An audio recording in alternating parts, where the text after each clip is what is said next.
கிறிஸ்துவில் பிரியமானவர்களே, ஆண்டவராகிய இயேசு கிறிஸ்துவின் நாமத்திலே உங்கள் யாவரையும் வாழ்த்தி ஆசீர்வதிக்கிறேன்.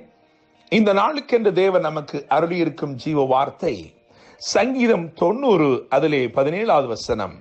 அந்த வசனத்தின் ஒரு பகுதியை நான் வாசிக்கிறேன். எங்கள் கைகளின் கிரியையை எங்களிடத்தில் உறுதிப்படுத்தும். ஆம், எங்கள் கைகளின் கிரியையை எங்களிடத்தில் உறுதிப்படுத்தி அருளும். என கேட்கிற தேவனுடைய பிள்ளைகளே, இந்த விண்ணப்பம், இந்த வசனம், இதன் ஒரு அர்த்தம் என்னவென்று சொன்னால், ஆண்டவரே எங்கள் கைகளின் கிரியைகளை உறுதிப்படுத்தி நாங்கள் எடுத்து செய்து கொண்டிருக்கிற காரியங்கள் வாய்க்கும்படி செய்யும். எங்கள் காரியங்களில் ஒரு காரிய சக்தி உண்டாயிருப்பதாக என்று அர்த்தப்படும், என்று பொருள்படும் ஒரு வசனத்தில் இருந்துதான் கர்த்தர் நம்மோடு கூட இன்றைக்கு பேசுகிறார். ஆங்கிலத்தில் make our efforts successful, confirm the works of our hands என்று எழுதியிருக்கிறது.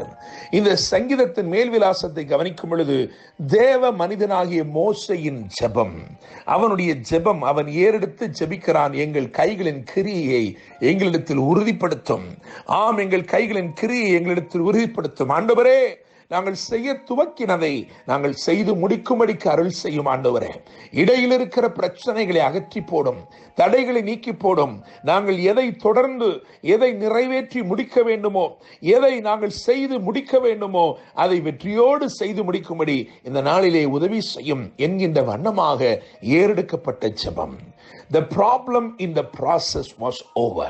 இன்னைக்கு தீர்க்க தரிசனமாய் சொல்லுகிறேன், இந்த உங்களுடைய வாழ்க்கையிலே நீங்கள் செய்ய துவங்கினதிலே தொடரக்கூடாதபடிக்கு காணப்படுகிற பிரச்சனைகள் எதுவாயிருந்தாலும், உங்கள் வாழ்க்கையிலே நீங்கள் இதை செய்து முடிக்க வேண்டும் என்று முற்பட்டு நின்று அதிலே பாதியிலே தடைபட்டு போன காரியங்கள் எதுவாயிருந்தாலும், இன்றைக்கு அதை தொடரவும் அதை வெற்றியோடு முடிக்கவும் தேவன் உதவி செய்ய போகிறார். உங்கள் காரியங்களை எல்லாம் அற்புத விதமாய் தேவன் இன்றைக்கு வாய்க்க பண்ண போகிறார். தேவனுடைய பிள்ளைகளே, 3 காரியங்களை வேதத்திலிருந்து உங்களுக்கு முன்பதாக வைக்கும்படிக்கு விரும்புகிறேன். முதலாவது காரியத்தை விளக்கும்படிக்கு இந்த பகுதி, இந்த சங்கீதத்தில் இருந்தே நான் சொல்லும்படி விரும்புகிறேன்.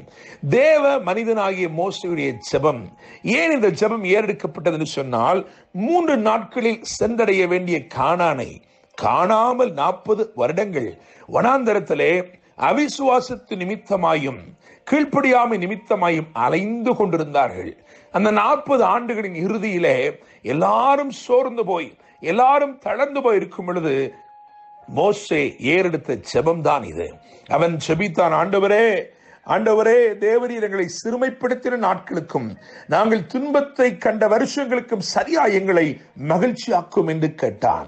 9ஆம் வசனத்தை கவனிக்கும் பொழுது, எங்கள் நாட்கள் எல்லாம் உமது கோபத்தால் போய்விட்டது, ஒரு கதையை போல் எங்கள் வருஷங்களை கழித்து போட்டோம், கானானை காணவில்லையே என்று ஜெபித்தான்.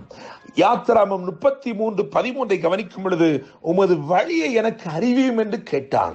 என கேட்கிற தேவனுடைய பிள்ளைகளே, அவனுக்கு பதில் கொடுத்தார். யாத்திராமம் 33:17 என் கிருபை உனக்கு தருகிறேன், என் கிருபை உன்னை நடத்தும் என்று வாக்கு கொடுத்தார். தேவனுடைய பிள்ளைகளே, இந்த ஜெபத்திற்கு பிறகுதான் தேவன் யோசுவாவை எழுப்பி இந்த ஜனத்தை கொண்டு போய் கானானிலே சேர்த்தார்.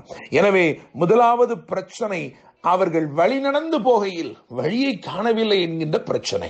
அந்த பாதையிலே இருந்த பிரச்சனை கர்த்தர் அற்புத விதமாய் மாற்றி அந்த ஜனம் கானானிலே போய் கால் மிதிக்கும்படி கர்த்தர் கிருபை செய்தார். மோசேக்கும் கிருபை கிடைத்தது. கிறிஸ்து இயேசுவின் நாட்களிலே அவனும் அந்த கானானுக்குள்ளே, அதாவது மறுரூப மலையிலே வந்து நிற்கும்படிக்கு தேவன் அவனுக்கும் அனுக்கிரகம் செய்தார்.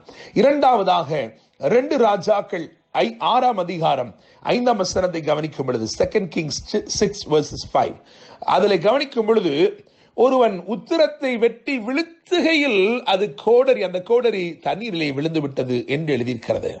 அப்பொழுது தேவ மனுஷனாகிய எலிசா கேட்கிறான், எங்கே விழுந்தது என்று சொல்லி இடத்தை காண்பித்த போது வேதம் சொல்கிறது, அவன் ஒரு கொம்பை வெட்டி, அதாவது ஒரு கிளையை வெட்டி அதை அங்கே எரிந்து அந்த கோடரியை மிதக்கப்படினான் என்று எழுதியிருக்கிறது. என கேட்கிற தேவனுடைய பிள்ளைகளே, முதலாவது கிருபை வெளிப்பட்டபடினாலே அந்த அவர்கள் தொடர்ந்து கானானுக்குள் செல்லும்படிக்கு கர்த்தர் உதவி செய்தார்.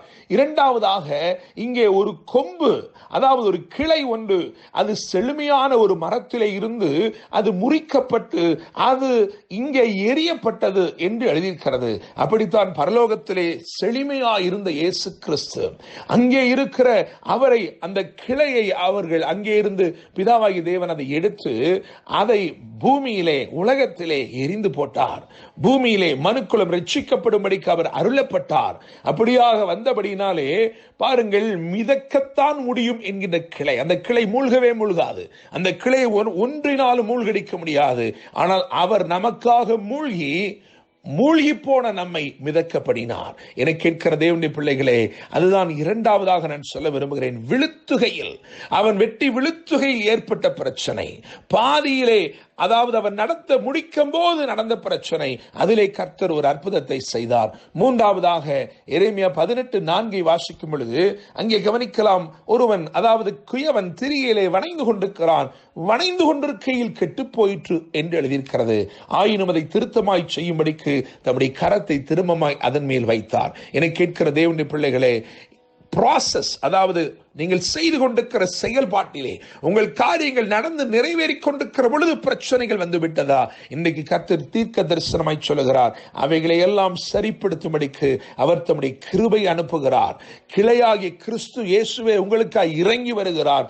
மூன்றாவதாக நாம் தியானித்ததன்படி அவருடைய கரத்தை அனுப்புகிறார். பரிசுத்த ஆவியானவர் என்னும் கரம் இறங்கி உங்களுக்காக செயல்படும் பொழுது எல்லாவற்றையும் சீர்படுத்தி விடுகிறது. நாம் வாசித்த வசனத்தை கவனிப்போம். சங்கீதம் 90:17, அதிலே எங்கள் கைகளின் கிரியையை எங்களிடத்தில் உறுதிப்படுத்தும்.